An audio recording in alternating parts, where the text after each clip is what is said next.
A transposição da ideia de Arquimedes para determinar áreas foi feita 2000 anos depois pelo matemático alemão Bernhard Riemann. A soma de Riemann é um método que segue o processo de exaustão de Arquimedes para aproximar a área total sob uma curva num gráfico. Fornece uma definição precisa da integral definida como o limite de uma série infinita, motivo pelo qual também pode ser usada para definir a operação de integração. Tome qualquer curva dada por uma função y igual a f de x. Queremos calcular a área entre a curva e o eixo horizontal no intervalo x igual a a e x igual a b. Se a curva é uma linha reta, y igual a x mais b, entre os pontos A e B é suficiente somar a área do retângulo AB, A maiúsculo, B maiúsculo, e do triângulo ABC. Porém, para calcular a área sob uma curva de linha não reta, da qual sabemos a equação, como por exemplo y igual a x², podemos fazê-lo aproximadamente, somando as áreas de pequenos retângulos e triângulos, como na figura. Mas não queremos aproximações, queremos a área exata. Isso é feito pelo processo de integração. Suponhamos que temos uma curva y igual a f de x. Queremos encontrar a área entre a curva e o eixo horizontal no intervalo a e b. Dividimos esse intervalo em retângulos com largura Δx e fazemos Δx tender a zero. Se lembrarmos do processo de exaustão de Arquimedes, vemos que conforme Δx tende a zero, o valor da área se aproxima de seu valor exato. A soma da área desses retângulos é então Sn igual a y1 Δx mais y2 Δx e etc. Chamamos esta soma de Riemann.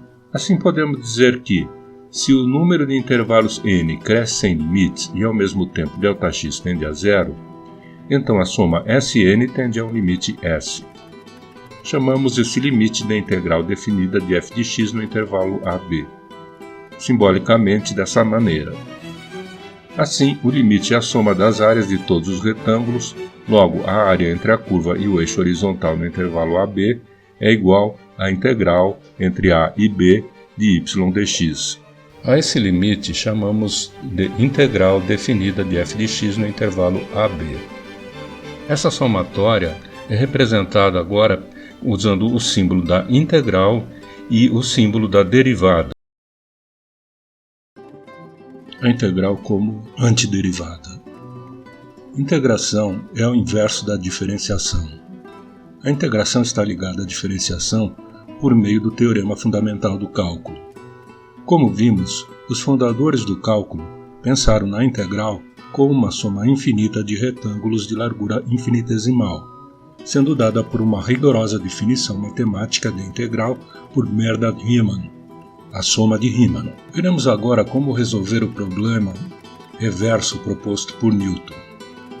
Suponha que um corpo está caindo sob a aceleração da gravidade de 10 metros por segundo ao quadrado.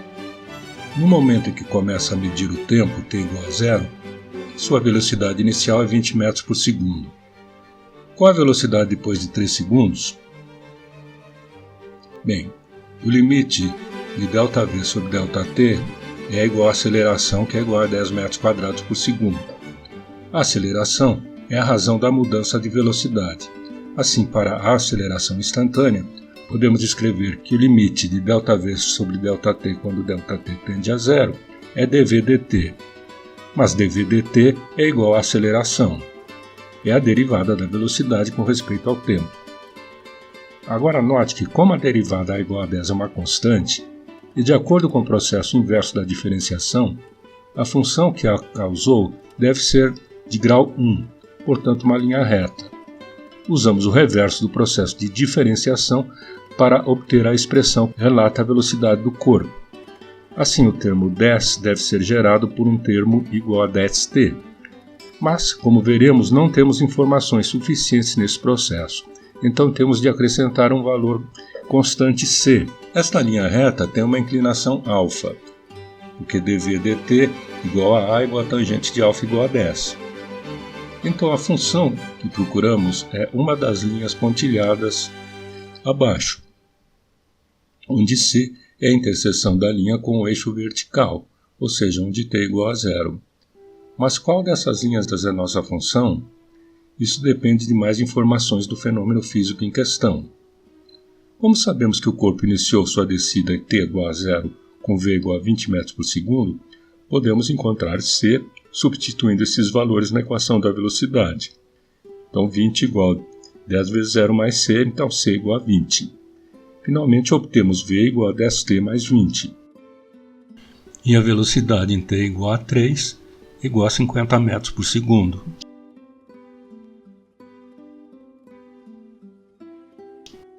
Encontramos como a velocidade varia com o tempo, mas a velocidade instantânea, por sua vez, nada mais é do que a variação instantânea da posição. Então, v igual ao limite quando ΔT tende para zero, de ΔS sobre ΔT, que é ds dt, que é 10t mais 20. Aqui, novamente, podemos tentar inverter o processo de diferenciação para obter a expressão que é a posição do corpo. O termo 10t deve ser gerado por um termo igual a 5t², pois a derivada de 5t² é igual a 10t. O termo 20 deve ser gerado por um termo igual a 20t, pois a derivada de 20t é igual a 20. Então, S igual a 5t² mais 20t mais k. E, como anteriormente, uma constante deve ser somada, e temos a família das parábolas abaixo. Presumindo que no tempo inicial o corpo estava em sua posição inicial, S igual a 0, temos 0 igual a 5 vezes 0 ao quadrado mais 20 vezes 0 mais k.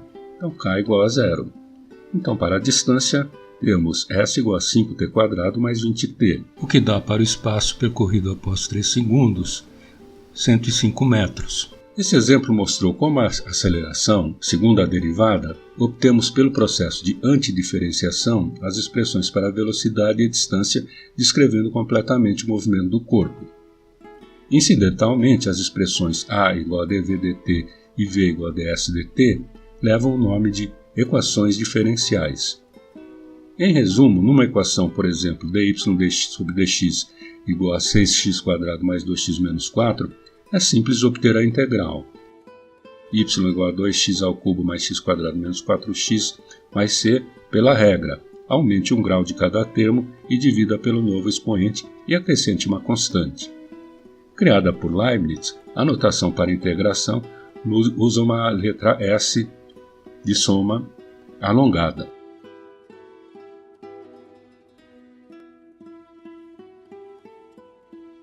Então, em nossos exemplos, dv dt igual a então dv igual a 10 dt é a integral entre o tempo 0 e o tempo 3 segundos de 10 dt. E escrevemos dessa forma, 10 dt mais c entre 0 e 3.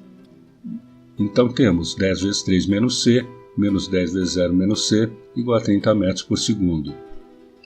Mas em t igual a 0, a velocidade já era 20 metros por segundo. Temos então v igual a 30 mais 20 igual a 50 metros por segundo.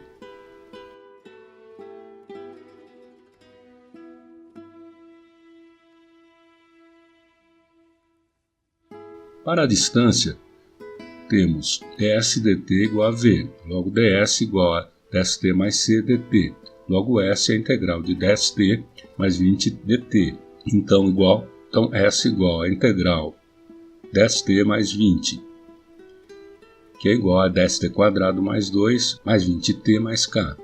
Então S igual a 5t² mais 20t mais k. Mas em t igual a 0, a distância também é 0.